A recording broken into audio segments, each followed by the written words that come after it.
जय हिंद दोस्तों।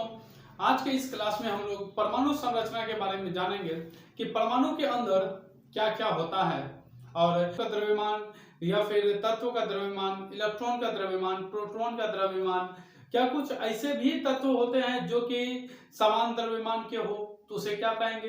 अगर कोई समान परमाणु संख्या वाले हो गए तो उसको क्या कहेंगे।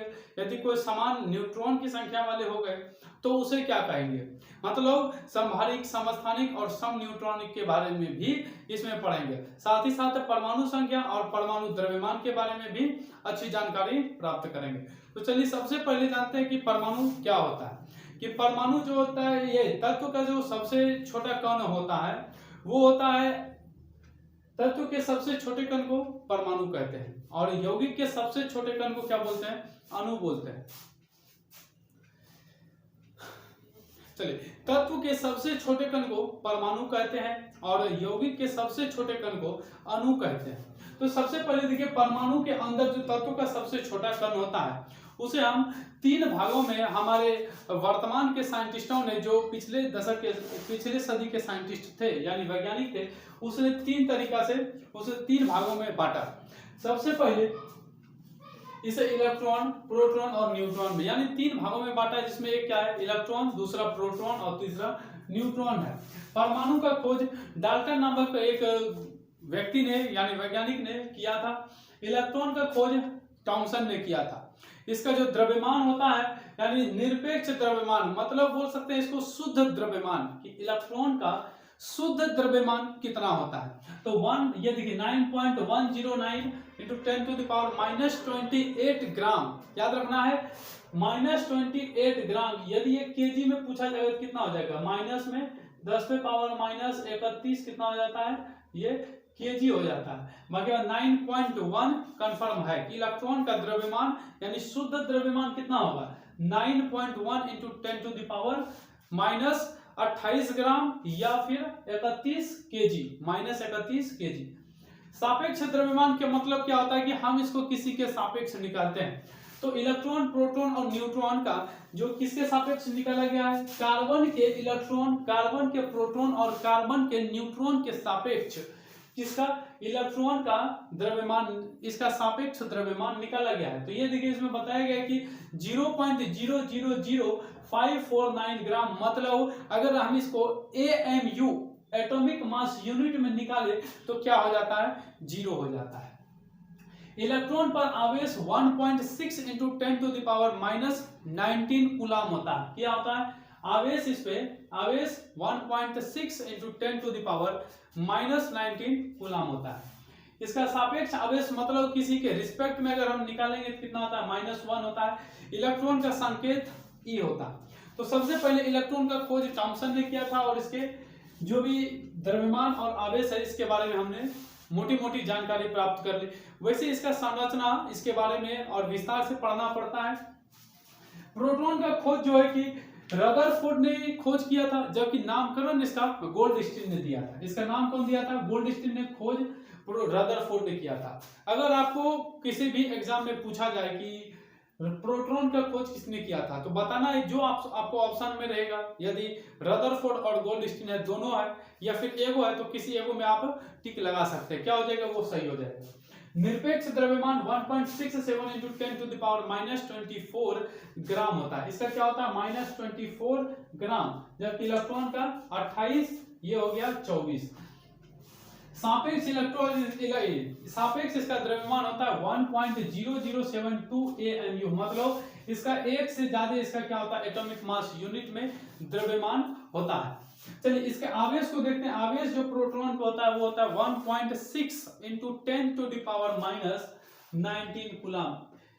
प्रोटॉन का सापेक्ष द्रव्यमान होता है, प्रोटॉन को P से सूचित करते हैं, ठीक है। चलिए अब न्यूट्रॉन के बारे में देखते हैं। न्यूट्रॉन का खोज चैडविक ने किया था। इसने बेरिलियम धातु पर, बेरिलियम Be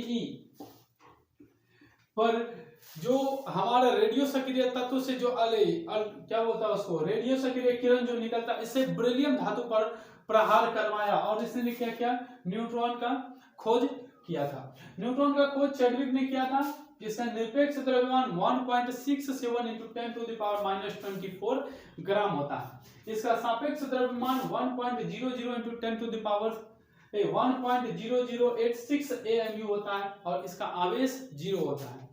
संकेत न्यूट्रॉन को N से सूचित करते हैं, इलेक्ट्रॉन को E से और प्रोटॉन को P से सूचित करते हैं। ठीक है, चलिए ये सब तो हो गया। अब समझते हैं कि परमाणु संख्या क्या होता है। किसी भी तत्व में इलेक्ट्रॉन, प्रोटॉन और न्यूट्रॉन ये तीनों पाया जाता है, लेकिन किसके आधार पे हम इसका परमाणु संख्या या द्रव्यमान संख्या निर्धारित करेंगे, इसके बारे में चलिए समझते हैं। सबसे पहले परमाणु संरचना संख्या जो होता है, इसमें जो भी धन आवेश होता है, किसी भी परमाणु में धन आवेश की कुल संख्या को क्या कहा जाता है, परमाणु संख्या।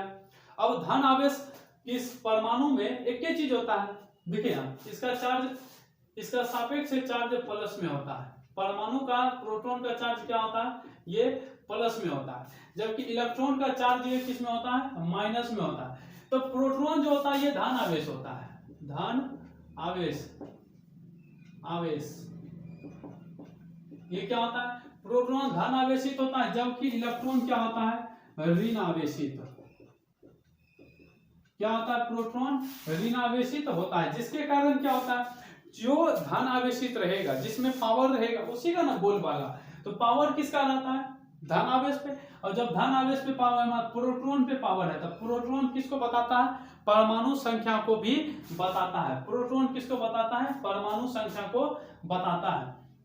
और याद रखिए, इसमें इलेक्ट्रॉन की संख्या से भी हम किसी में बता सकते हैं कि इसका परमाणु संख्या इतना है। जैसे कि आप कार्बन का 6, इसमें परमाणु संख्या 6 होता है, इसका प्रोटॉन संख्या, इलेक्ट्रॉन संख्या इसका कितना होता है, 6। नाइट्रोजन में भी वही है, इसका परमाणु संख्या, प्रोटॉन संख्या, इलेक्ट्रॉन संख्या सब समान होता है। लेकिन बहुत सारे ऐसे धातु हैं, जैसे कि पारा ले लीजिए, इसका कितना होता है, 80 परमाणु संख्या होता है, जबकि इसका न्यूट्रॉन और इलेक्ट्रॉन की संख्या क्या होता है, इसमें भिन्न भिन्न। इलेक्ट्रॉन कितना होता है, इसका 80 होता है, जबकि इसमें कुछ कुछ जब आयनित अवस्था में होता है तो इलेक्ट्रॉन घट जाता है, और जब आयनित अवस्था में नहीं रहता है तो इलेक्ट्रॉन उसका क्या होता है, सामान्य अवस्था में पाया जाता है। जबकि प्रोटॉन किसी भी आयनित अवस्था में चला जाए या फिर अपने सामान्य अवस्था में रहे, तो इसमें कोई प्रभाव प्रोटॉन में नहीं पड़ता है। इलेक्ट्रॉन का प्रभाव मतलब इसका नंबर जो होता है घटते बढ़ते रहता है, इसलिए इलेक्ट्रॉन की संख्या से परमाणु संख्या को नहीं सूचित करता है या फिर इसे नहीं बताया गया है। परमाणु द्रव्यमान का खोज सबसे पहले चैडविक ने किया था। परमाणु द्रव्यमान का खोज किसने किया था, चैडविक ने। ऐसा क्यों कहा जा सकता है, कैसे कह सकते हैं, क्योंकि देखिए ये इलेक्ट्रॉन, प्रोटॉन और न्यूट्रॉन हो तो गया था द्रव्यमान का पहले से खोज, लेकिन बताया गया कि बोला कि द्रव्यमान जब भी है किसी का, जैसे हम सोडियम का लिखते हैं Na, इसका परमाणु संख्या 11 लेकिन द्रव्यमान संख्या 23 होता है। तो बोला 23 कैसे होगा भाई, जब इसमें प्रोटॉन 11 गो है, इलेक्ट्रॉन 11 गो है, ये 23 को कैसे हुआ। और उसमें भी आप बोल रहे हैं कि इलेक्ट्रॉन नहीं होगा, यही ना, इलेक्ट्रॉन नहीं होगा, इसका तो परमाणु संख्या क्या है, द्रव्यमान संख्या 11 होना चाहिए।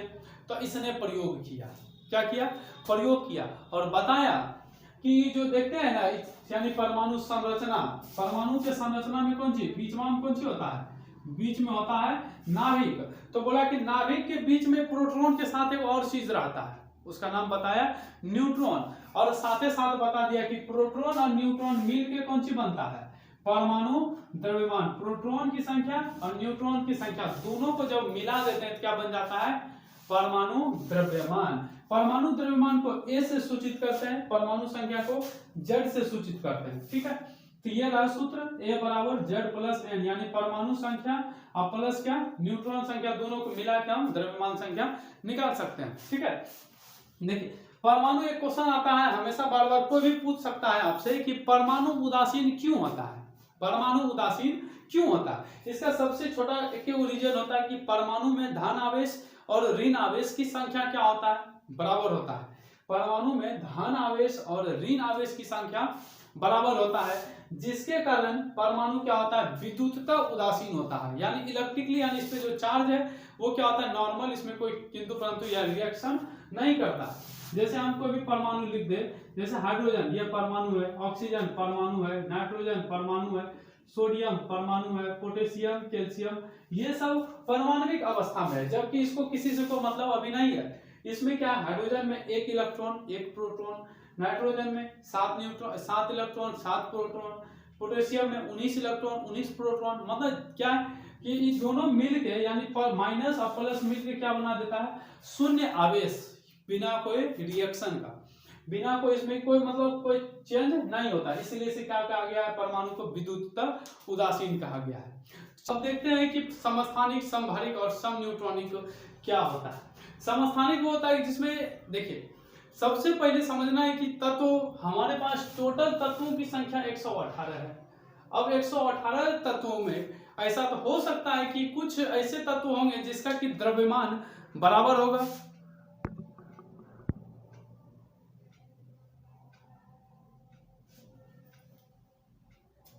हमारे पास वर्तमान में टोटल 118 तत्व है, लेकिन उस 118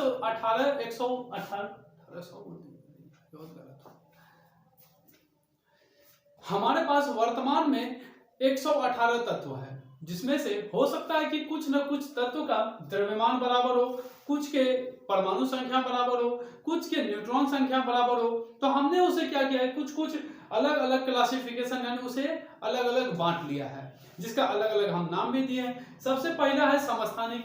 समस्थानिक मतलब कि जिसका स्थान यानी बोले तो परमाणु संख्या बराबर होगा, लेकिन परमाणु संख्या बराबर होगा उसका द्रव्यमान बराबर नहीं होना चाहिए। क्या नहीं होना चाहिए, द्रव्यमान संख्या बराबर नहीं होना चाहिए। तो सबसे पहले देखिए जो तत्व है क्या बोलता है, परमाणु संख्या बराबर हो लेकिन द्रव्यमान संख्या बराबर नहीं हो, जिसमें सबसे पहला है हाइड्रोजन। और ये हाइड्रोजन का 3 समस्थानिक होता है, यानी हाइड्रोजन के हमशक्ल का ही 3 आदमी होता है, समझे। उसमें एक होता है ड्यूटेरियम, पहला होता है प्रोटियम, दूसरा ड्यूटेरियम, तीसरा होता है टाइट्रियम। मतलब हाइड्रोजन के जैसे ही 3 व्यक्ति होता है, समझे। हाइड्रोजन को तो हम H से सूचित करते हैं, ड्यूटेरियम को D से सूचित करते हैं, जबकि ट्राइटियम को T से सूचित करते हैं। साथ ही साथ इसका संकेत भी बदल गया, समझे।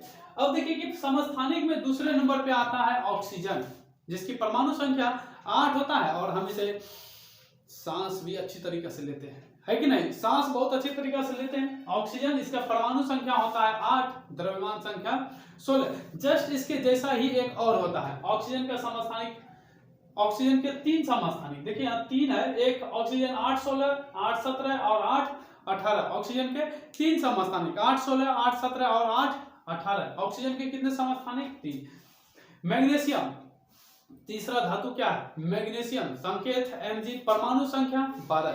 इसके 3 समस्थानिक हैं, एक Mg 1224, एक Mg 1225, एक Mg 1226, यानी 1224 1225 1226। ये मैग्नीशियम के क्या हो गए समस्थानिक। कौन कौन, हाइड्रोजन, उसके बाद ऑक्सीजन, मैग्नीशियम। चौथे नंबर पे कौन आता है, कार्बन। कार्बन के भी 3 समस्थानिक। इस सब में सबसे खतरनाक होता है इसका तीसरा नंबर। कार्बन कितना, कार्बन का परमाणु संख्या 12, संकेत C होता है। अब देखिए इसका परमाणु इसमें होता है 6 परमाणु संख्या, 12 द्रव्यमान संख्या, 6 परमाणु संख्या, 13 द्रव्यमान संख्या, 6 परमाणु संख्या और 14 द्रव्यमान संख्या, समझे। यानी इसका एक के स्थान है, सब 6 का स्थान है, मैग्नीशियम में सबका 12 स्थान है, ऑक्सीजन में सब 8वें स्थान पे है, हाइड्रोजन में सब पहले स्थान पे है, समझे। लेकिन इसका द्रव्यमान सबका अलग अलग है, एक 6 12 है, एक 6 13 है, एक 6 14 है, समझे। तो इस तरह क्या है कि सबका स्थान सेम है, लेकिन हमशक्ल उसका कत्तन है, समझे। तो हमशक्ल कत्तन होगा तो क्या करेगा, हानि पहुंचाएगा कि नहीं। इसी में हानि नहीं पहुंचाएगा, कभी कभी किसी को फायदा भी कर देता है, जिसमें कार्बन सबसे फायदा देने पे 1 नंबर। कार्बन 14 से क्या किया जाता है, जीवों का आयु निर्धारण किया जाता है। जो मरा हुआ जीव मिलता है ना, मान लीजिए कोई जीव विज्ञानी है जो कि जिसको कि मरा हुआ चीज ज्यादा अच्छा लगता है देखने में, तो वो बताएगा कितना साल पुराना है। मान लीजिए कहीं हड्डी मिला, अब बोलेगा ये हड्डी कितना पुराना है, तो उसमें किसका पता करता हो, कार्बन 14 का पता लगाएगा। बोले कार्बन जो है 14 है ना, बोल देगा 200 साल पुराना है, 500 साल पुराना है। जैसे मान लो डायनासोर का हड्डी मिल गया, बोल देगा 2-3 लाख साल पुराना है कि नहीं। तो बहुत साल ऐसा क्या होता है कि कार्बन 14 की मदद से हम उसमें जीवों का आयु निर्धारित करते हैं, समझे कि नहीं। चलिए अब देखते हैं कि इसमें और होता है क्लोरीन। क्लोरीन के 2 समस्थानिक, एक क्लोरीन 1735 और दूसरा क्लोरीन 1737। समझे। क्लोरीन का संकेत Cl होता है। क्लोरीन विषैला गैस होता है शायद, है कि नहीं, सूंघने के बाद पता नहीं मर सकते हैं, विषैला का मतलब यही ना होता है, क्लोरीन सूंघने के बाद मर सकते हैं। लेकिन जो है कि क्लोरीन हम लोग पानी में मिला के पीते हैं, सुने कि पानी जब फिल्टर करते हैं तो उसमें क्लोरीन मिलाया जाता है। खैर आप लोग को टेंशन लेने की कोई बात नहीं, आप नहीं मरिएगा, उसमें क्लोरीन बहुत कम मात्रा में मिलाया जाता है जो केवल कीटाणुओं को मारता है, समझे, आदमी को नहीं मारेगा। चलिए अगला है सल्फर। सल्फर होता है 1632, सल्फर 1633, सल्फर 1634। इसके भी 3 समस्थानिक है। सल्फर के 3 समस्थानिक, क्लोरीन के 2 समस्थानिक, ऑक्सीजन के 3 समस्थानिक, मैग्नीशियम के 3, कार्बन के 3, ठीक है। और वो हाइड्रोजन का 3 को नाम बताओ भाई, प्रोटियम, ड्यूटेरियम और ट्राइटियम, ठीक है। चलिए पोटेशियम के भी 3 समस्थानिक होता है, एक पोटेशियम 19 39, पोटेशियम 19 40, उसका बाद 19 और 41, यानी 39 40 41। और निचवा का परमाणु संख्या इसका क्या रहेगा, बराबर रहेगा। पोटेशियम का संकेत K होता है। देखिए पोटेशियम एक ऐसा धातु है जिसको कि हम खुला नहीं रख सकते हैं, बेचारा इसको अगर खुला रखेंगे बाहर में तो ये थोड़ा दहकने लगता है, एकदम लहर जाएगा, ये खुला बर्दाश्त नहीं करता है, समझे। ये बर्दाश्त हवा से, इसको पसंद नहीं है हम हवा में रहें, ये चाहता है कि हमको हमेशा केरोसिन तेल में डुबो के रखो। तो आपसे पूछा जाएगा कि बताइए कौन सा धातु जो है कि केरोसिन तेल में डुबा के रखा जाता है, तो क्या बोलना है, पोटेशियम, समझे। अब आता है बोरॉन, बेचारा ये 5 नंबर पे है लेकिन बड़ी कमाल का चीज है, ये 2 को समस्थानिक लेके घूमता है, 2 को हम शकल लेके घूमता है। कौन, बोरान। ये एगो 5 और दूसरा इसका समस्थानिक का क्या है, एगो 5 10 और दूसरा होता है 5 11। ये दोनों 10 कैसे हो गया जी, 11। एक क्या होता है 5 10 और 5 11। तो ये था समस्थानिक में hydrogen, carbon, oxygen, magnesium, potassium, boron और क्लोरीन। ये सब तत्व जो होते हैं 118 तत्वों में अपना हमशक्ल लेके घूमते हैं, बोले तो समस्थानिक लेके घूमते रहते हैं, ठीक है। दिखेगा एक जैसा लेकिन रहेगा नहीं। एक क्वेश्चन है आप लोग से कि देखिए इस सब का समस्थानिक अलग अलग है, सबका द्रव्यमान अलग अलग है, तो कैसे हम निर्धारित करेंगे कि इसका द्रव्यमान, जैसे कि हाइड्रोजन का द्रव्यमान 1 है, इसका तो 3 को है, याद देखो 3 2 1, इसका द्रव्यमान 1 होता है। ऑक्सीजन 16 17 18, फिर भी हम बोलते हैं ऑक्सीजन का द्रव्यमान 16। मैग्नीशियम का 24 25 26। क्वेश्चन यही है आप लोग का होमवर्क कि ये कैसे होता है कि मैग्नीशियम को डायरेक्ट खाली हम बोलते हैं 24 इसका द्रव्यमान होगा, 25 भी बोल सकते हैं, 26 भी बोल सकते हैं, लेकिन क्यों नहीं बोलते हैं, ये रहा आपका होमवर्क। चलिए अब होमवर्क दे दिया तो द्रव्यमान देख लेते हैं भाई, कहाँ है द्रव्यमान, है नहीं, समभारिक है। अरे तो समभारिक में है कि बोलता है कि हम समान भार के आदमी हैं भैया, हमको जहां रखना है रख दो, लेकिन हम अपने प्रजातियां नहीं, हम अपने बिरादरी में रहेंगे। बिरादरी बोले तो वजन के अनुसार जहां जहां हमारे बराबर वाला वजन होगा उसी में हम रहेंगे, इधर उधर नहीं। तो बोलता है कि इसका परमाणु द्रव्यमान वैसा तत्व जिसका परमाणु द्रव्यमान क्या होगा, बराबर होगा। बोलता है परमाणु संख्या भिन्न रहे नहीं रहे हमको कोई मतलब नहीं है। तो देखिए इसमें क्या बोलता है कि हमको किसी भी जाति बिरादरी में घुसा दो लेकिन हमारा वजन होना चाहिए बराबर, एकदम परफेक्ट। कौन बोलता है, समभारिक। जिसमें क्या आता है आर्गन, पोटेशियम और कैल्शियम। सबसे पहला क्या, argon, potassium, calcium. Argon, potassium और कैल्शियम, ये तीनों जो है, एगो का देखिए एगो 18 40 19 40 और 20 40। ये बोलता है हम 18 नंबर पे हैं, दूसरा बोलता है पोटेशियम 19 नंबर पे है, तीसरा बोलता है हम 20 नंबर पे हैं। कोई बात नहीं, हम लोग वजन के अनुसार भाई भाई, है कि नहीं। ये लोग तीनों क्या बोलता है, हम वजन के अनुसार भाई भाई। कौन कौन, आर्गन, पोटेशियम और कैल्शियम। दूसरा नंबर पे आता है नाइट्रोजन और कैल्शियम। नाइट्रोजन 7 नंबर पे, कार्बन 6 नंबर पे। बोलता है दोनों का वजन तो बराबर है, क्या करेगा, तब दोस्ती कर लिया जाए। बोलता है ठीक है, नाइट्रोजन से कार्बन में दोस्ती कैसे, वजन के अनुसार, हम दोनों वजन में बराबर हैं। तो नाइट्रोजन और कार्बन का क्या हो गया, दोस्ती हो गया। तो नाइट्रोजन और कार्बन क्या हो गया, समभारिक हो गया। इधर आर्गन, पोटेशियम, कैल्शियम समभारिक हो गया, कोई दिक्कत। अगला है 3 नंबर पे क्रोमियम और लोहा। क्रोमियम और लोहा, सर आपको पता होगा कि मिश्र धातु जो स्टील बनाया जाता है, हम ये दोनों बड़ी एकदम क्या बोलता है इसको, गठबंधन, महागठबंधन, जटिल गठबंधन की तरह क्या होता है, क्रोमियम और लोहा बिल्कुल भाईचारे की तरह एकदम बढ़िया से दोस्ती निभाता है, तब ये स्टील में जल्दी जंग नहीं लगता है कि नहीं। क्रोमियम में हो गया 24, परमाणु संख्या इसका होता है, और कितना हो गया इसका द्रव्यमान 54, और इसका होता है 26 और 54, समझे कि नहीं। इस सब का देखिए बड़ी, ये सब दोस्ती निभाने में एक नंबर का है, चाहे कुछ हो जाए हम अपना गुण नहीं बदलेंगे। एगो चलता है ना बिट्रेड, हम नहीं सुधरेंगे, वही बात हो गया, ये नहीं सुधरेगा, ये सब अपना अपना वजन के अनुसार फिट बैठता है। चौथा नंबर पे आता है एस एन, यानी बोले तो इसको टीन। इस सब का संकेत देखिए, आप लोग पढ़ते नहीं है तो कहां से पता रहेगा। एस एन बोले तो टीन, है cadmium, CD for cadmium. Tin और कैडमियम में दोस्ती हो गया। एगो 48 नंबर पे आता है कैडमियम और टीन 50 नंबर पे आता है। 48 नंबर पे कैडमियम और 50 नंबर पे टीन, ये दोनों में दोस्ती हो गया। कैसे भाई? वजन के अनुसार। भाई सब संभारिक है। कौन कौन? देखिए tin, chromium, nitrogen, argon, potassium, calcium, carbon, लोहा, ये सब कैडमियम। आपसे पूछा जाएगा कि बताइए कैडमियम का संभारिक कौन है, तो कौन बताइएगा? टीन बताइएगा। क्रोमियम का संभारिक लोहा है, नाइट्रोजन का संभारिक कार्बन है। तो इस तरह से क्वेश्चन पूछना है, समझे? टेंशन नहीं लेना है, साइंस है, इसमें ज्यादा कुछ नहीं है, बस केवल सुनना है, सुन के याद करना है, समझे? लिखने का काम झंझट लेता है। वैसे PDF डाल देंगे डिस्क्रिप्शन में, ठीक है? चलिए, न्यूट्रॉनिक क्या बोलते हैं? सब न्यूट्रॉनिक, यही ना? ये सब न्यूट्रॉनिक मतलब कौन सी हो गया? सब न्यूट्रॉनिक मतलब बोलता है कि हमरे अंदर देखो, हम कईनो आदमी हैं, हम छोट हैं, बड़ा है, गोर हैं, करिया हैं, कैसनो, हमको उससे कोई मतलब नहीं। हम सबका विचार एक होना चाहिए। क्या होना चाहिए? विचार एक होना चाहिए, यानी अंदर की भावना एक होना चाहिए। तो देखिए कौन कौन का भावना भाई सेम हो रहा है। न्यूट्रॉन में यही ना, भावना माने न्यूट्रॉन, न्यूट्रॉन सेम होना चाहिए। तो बोलता है कौन कौन? कार्बन, नाइट्रोजन और ऑक्सीजन। बोलता हम लोग का तीनों का न्यूट्रॉन बराबर, तीनों में न्यूट्रॉन और थर्ड को न्यूट्रॉन है, देख लीजिए, समझे?